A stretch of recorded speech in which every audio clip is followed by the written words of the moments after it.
ఎల్కతుర్తి సభ BRS party నిర్వహించినటువంటి రజతోత్సవ సభ ఏదైతే ఉందో ఈ సభ నిన్న భారీ సంఖ్యలో జనాలు హాజరైనట్టుగా సభను చూస్తే అర్థమవుతా ఉంది. సభలో దాదాపుగా 3 నుంచి 4 లక్షల మంది సభలో ఉంటే సభ వెలుపల అదే స్థాయిలో చుట్టుపక్కల ఏది ట్రాఫిక్లో అక్కడ ఇక్కడ ఇరుక్కపోయినట్టుగా కనిపిస్తూ ఉంది. సో మొత్తానికైతే బీఆర్ఎస్ పార్టీ అనుకున్నటువంటి ఏది జన సమీకరణ చేసినట్టుగా కనిపిస్తూ ఉంది. కాకపోతే కొద్దిగా వెనకాల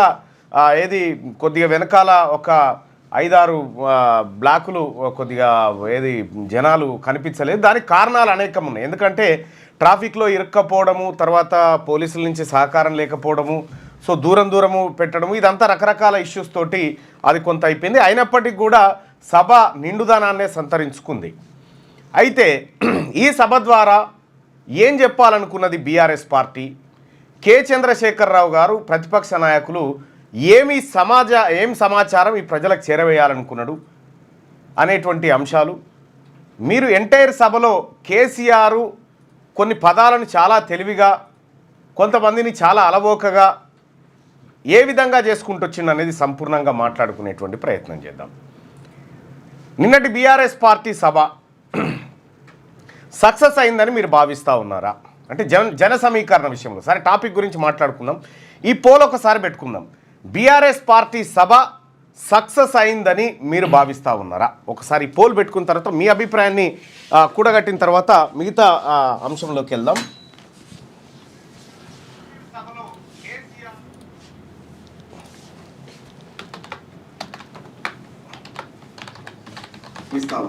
ఒకసారి పోల్ పెట్టుకున్న తర్వాత మీ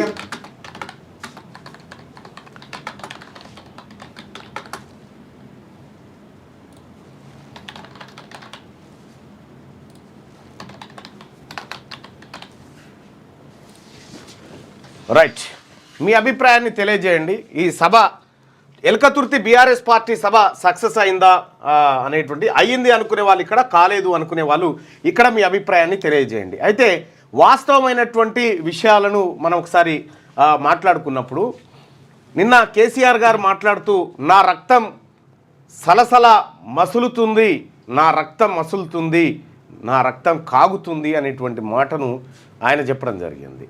నేను అడుగుతా ఉన్నా ఎవరిని, కేసీఆర్ గారిని, కేసీఆర్ గారు ఇవాళ బీఆర్ఎస్ పార్టీ రజతోత్సవ సభ లేకపోతే మీ రక్తం మసిలేదేనా?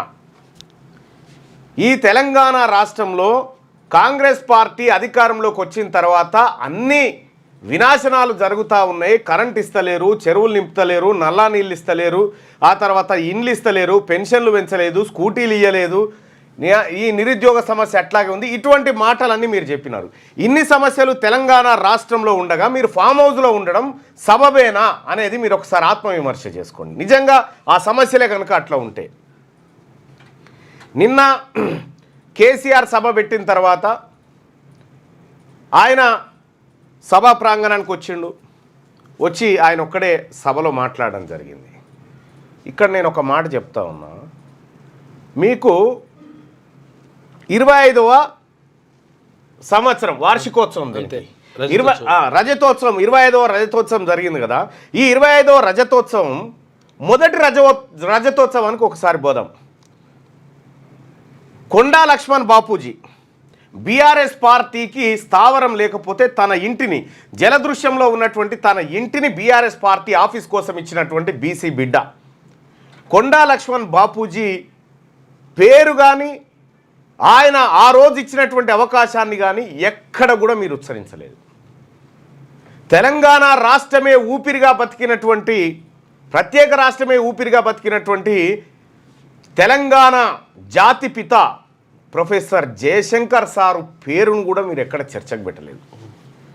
తెలంగాణ రాష్ట్రం కోసం మరీ ముఖ్యంగా కేసీఆర్ను అత్యంత గొప్ప నాయకుడిగా తీర్చిదిద్దేటువంటి క్రమంలో, ఈ ఉద్యమానికి సారథి అనేటువంటి క్రమంలో బలిదానాలు చేసినటువంటి శ్రీకాంతాచారి పేరు మీద ఎక్కడ తలుచుకోలేదు. ఇదే ఉద్యమం కోసం మొత్తం జీవితాలను త్యాగం చేసినటువంటి అమరవీరుల బొమ్మ పెట్టినాం, దాని మీద పూలు చల్లినాం. కానీ ఇవాళ నీ పార్టీ ఏదైతే ఉద్యమకారుల పునాదుల మీద నిర్మితమైందో ఆ పార్టీని ఊపిరిగా పైకి తీసుకొచ్చినటువంటి ఉద్యమకారులు ఎవరు కూడా ఇవాళ నీ పక్కకు చాలా తక్కువలో ఉన్నారు. మరి ఇక్కడ మా బీసీ బిడ్డలను నువ్వు తలుసుకోకపోతివి. ఈ తెలంగాణ కోసం పోరాడినటువంటి కొండా లక్ష్మణ్ బాపూజీ యాదికి రాలే, జయశంకర్ సార్ యాదికి రాలే, మా బెల్లి లలితక్క యాదికి రాలే, మా సాంబశివుడు యాదికి రాలే, మా కోనపూర్ రాములు యాదికి రాలే, మా మారోజు వీరన్న యాదికి రాలే. మీకు ఎవరు యాదికి వచ్చిర్రు? కేవలం కేసీఆర్ మాత్రమే యాదికి వచ్చిండు. నేనున్నప్పుడు ఏం చేసినా ఇప్పుడు ఏం జరుగుతుందనేటువంటి మాట చెప్పారు. ఎస్, వాస్తవానికి కేసీఆర్ గారు ఇప్పుడు మీరున్నా కూడా గుడ్లు తెలిసేదే, ఇంతకంటే బెటర్ గేమ్ ఉండకపోయేది. ఫుట్బాల్ బుడ్డి ఎప్పుడో తేలింది. తేలిన టైంకు నువ్వు తప్పించుకున్నావు అంతే. రెండో విషయం ఏంటంటే, ఇక్కడ ఈ తెలంగాణ రాష్ట్రం కాంగ్రెస్ పార్టీకి అధికారం పోయిన తర్వాత ప్రతిపక్ష నాయకుడిగా బాధ్యతలు నిర్వహించడంలో పూర్తిగా విఫలమైన. సభ సక్సెస్ కాదంటలేం, సభ సక్సెస్. ఆ సభ ద్వారా కాంగ్రెస్ పార్టీకి కొంత మింగుడు పడినటువంటి వాతావరణాన్ని క్రియేట్ చేసినాం. అక్కడ వరకు మీరు సక్సెస్. నిన్నటి సభ కోసం దాదాపుగా 200 కోట్ల రూపాయలకు పైగా ఖర్చు చేశారు. 200 కోట్ల రూపాయలు పైగా ఖర్చు చేయడం జరిగింది.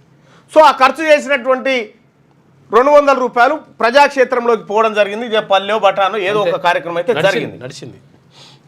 ఈ రకంగా తెలంగాణ రాష్ట్రంలో బీఆర్ఎస్ పార్టీ దగ్గర ఉన్నటువంటి డబ్బు ఏ పార్టీ దగ్గర కూడా ఈ లోకల్ పార్టీల దగ్గర లేవు. అయినా కూడా బీఆర్ఎస్ పార్టీ ఈ సభ ద్వారా ఏదో చెప్తుంది అనుకుంటే ఏమీ లేదు. కేసీఆర్ ఇంట్లో పోషమ్మ పండుగ లెక్క అయిపోయింది. ఇక నేను బయలుదేరుతా అనేటువంటి మాట చెప్పిండు. మీరు బయలుదేరారన్న విషయం అందరికీ తెలుసు. కేవలం క్యాడర్ని ఉత్సాహపరచడం కోసం, క్యాడర్ని సంతృప్తిపరచడం కోసం, క్యాడర్ని మళ్ళా ప్రజాక్షేత్రంలో తిరగడం కోసం ఈ కార్యక్రమాన్ని కొంత యూటిలైజ్ చేశారు. భారీ స్థాయిలో ఏర్పాట్లు కూడా అట్లనే ఉన్నాయి. దాదాపు 200 కోట్లు ఖర్చు అంటే మామూలు విషయం కాదు. అడగోలుగా ఖర్చు చేశారు. అనేకమైనటువంటి ప్రచార మాధ్యమాలను వాడుకున్నారు. అయినప్పటికి కూడా మరి బీఆర్ఎస్ పార్టీ అవసరం తెలంగాణ రాష్ట్రానికి ఉందా? ఈ బీసీలను ఇప్పుడు నీకు కడుపు సలసల మసులుతా ఉంది కదా, బీసీల రిజర్వేషన్ 33 నుంచి 23కు తీసుకొచ్చినావు చూడు. మా బీసీల కడుపు కూడా సలసలసల మసులుతా ఉంది బీఆర్ఎస్ పార్టీ అంటే మీరంటే.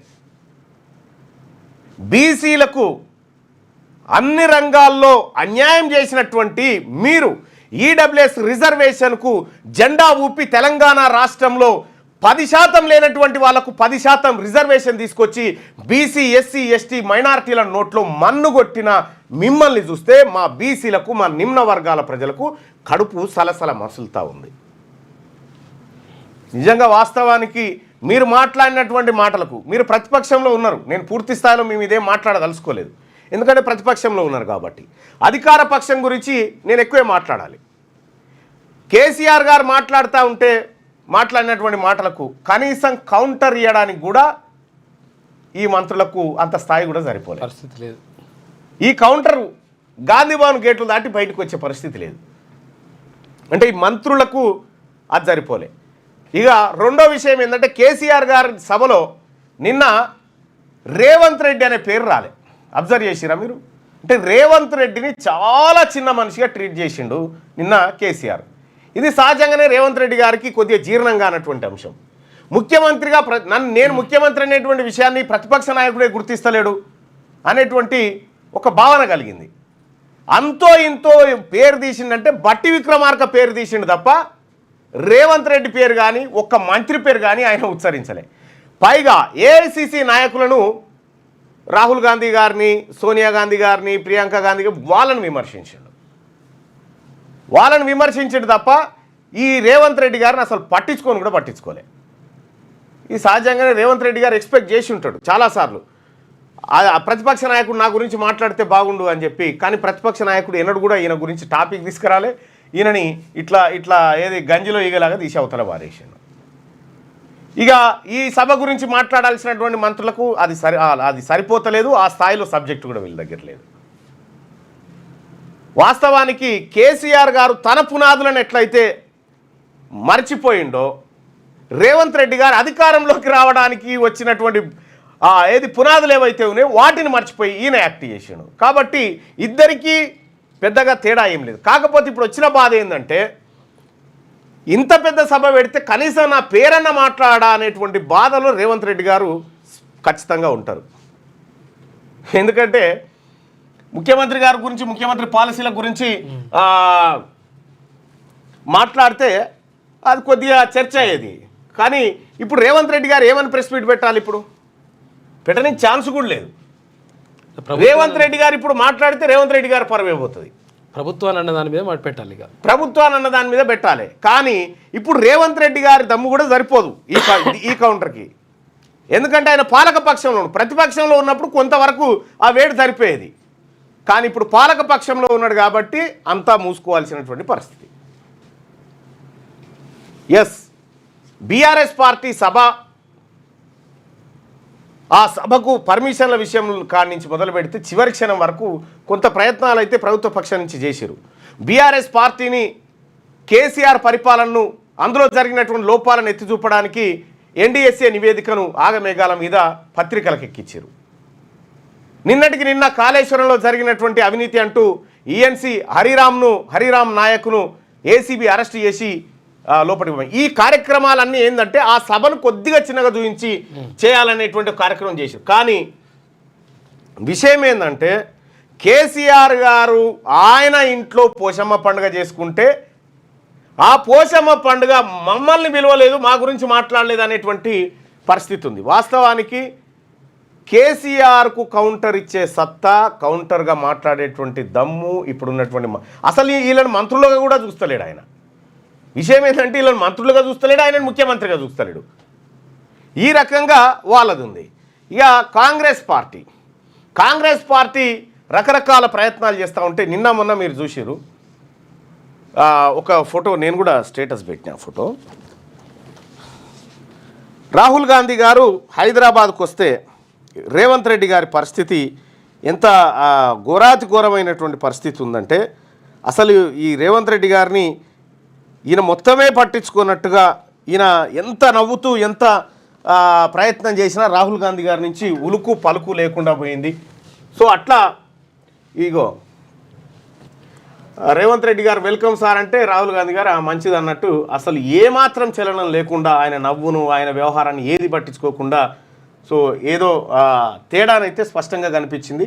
రేవంత్ రెడ్డి గారికి రాహుల్ గాంధీ గారు ఏది మోడీ పెద్దన్న అని ఇచ్చినటువంటి జలక్ తోటి ఇది కనిపిస్తూ ఉంది. అయితే మరికొన్ని రోజుల్లో రేవంత్ రెడ్డి గారు ముఖ్యమంత్రిగా ఉండకపోవచ్చు అనేటువంటి చర్చ బలంగా గాంధీ భవన్లో, ఆ తర్వాత అన్ని చోట్ల వినిపిస్తూ ఉంది. నిజంగా కేసీఆర్ గారిని ఇగో ఇది శ్రీకాంత్, నిజంగా కేసీఆర్ గారిని ఒప్పుకోవాలి. ఒక సీఎం గురించి మాట్లాడకుండా ఒక సభ నడిపారు, కానీ మన సీఎం ఒకరోజు కూడా కేసీఆర్ పేరు లేకుండా మాట్లాడలేరంటూ. ఎస్, ఆ విషయంలో కేసీఆర్ అనేటువంటి వ్యక్తి తను ఏం చెప్పాలనుకున్నాడో చెప్పిండు. రెండో విషయం ఏంటంటే ఈ పార్టీకి భవిష్యత్తు వారసుడు కేటీ రామారావే అనేటువంటి పట్టాభిషేక కార్యక్రమం కూడా చేసేసిండు. అందులో హరీష్ రావును ఎంత పక్కకు పెట్టానో అంత పక్కకు పెట్టి ఏం చేయాలనో అది చేసి పారేసిండు. ఇక్కడ నిన్న చేసినటువంటి సభా కార్యక్రమాలు ఏవైతే ఉన్నాయో ఈ కార్యక్రమాలన్నీ కూడా కేటీ రామారావు చుట్టూనే తిరిగినాయి.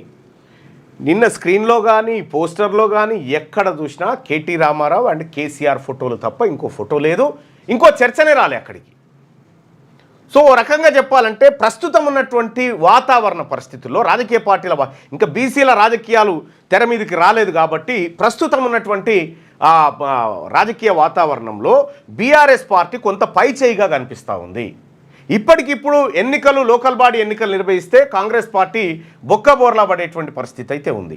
ఇంకొక విషయం ఏంటంటే రాజీవ్ యువ వికాసమో ఏదో పథకం తెచ్చారు కదా, ఆ పథకం కాంగ్రెస్ పార్టీకి మరణ శాసనం అవుతుంది. మీరు చూడుర్రి, ఆ పథకం కాంగ్రెస్ పార్టీకి మరణ శాసనం అయి కూర్చుంటుంది రేపటి లోకల్ బాడీ ఎన్నికల నాటికి. ఇక ఇంకొక విషయం ఏం చెప్పాలంటే బీఆర్ఎస్ పార్టీ, మరీ ముఖ్యంగా కేసీఆర్ గారు ఈ 16 నెలల కాలం పాటు ఫామ్ హౌస్కు పరిమితమైనటువంటి సందర్భంలో సహజంగానే ఆయన వాయిస్ ఏముండబోతుందని ఆసక్తిగా వచ్చేటువంటి జనాలు ఎక్కువ మంది వచ్చారు. దాంట్లో కూడా వచ్చిన జనాలలో కూడా ఒక 10-15% స్వచ్ఛందంగా రావచ్చు, మిగతా వాళ్ళంతా కూడా స్వచ్ఛందంగా ఏం లేదు, డబ్బులు పేరుతోటే విపరీతంగా పెట్టొచ్చిండ్రు. అయితే ఈ సభ కార్యక్రమం ఇక గంత పెద్ద సభ జరిగినప్పుడు కొన్ని సమస్యలు కూడా ఎదురైతాయి కదా, అటువంటి సమస్యలు కూడా ఎదురైనాయి. నిన్న ఆ సభ నుంచి తిరిగి వస్తున్నటువంటి సందర్భంలో యాక్సిడెంట్లు జరిగినాయి. యాక్సిడెంట్ జరిగి ఒకరు చనిపోవడం కూడా జరిగింది. సో అది రాత్రి యాక్సిడెంట్ అయ్యి 2 ప్రాణాలు.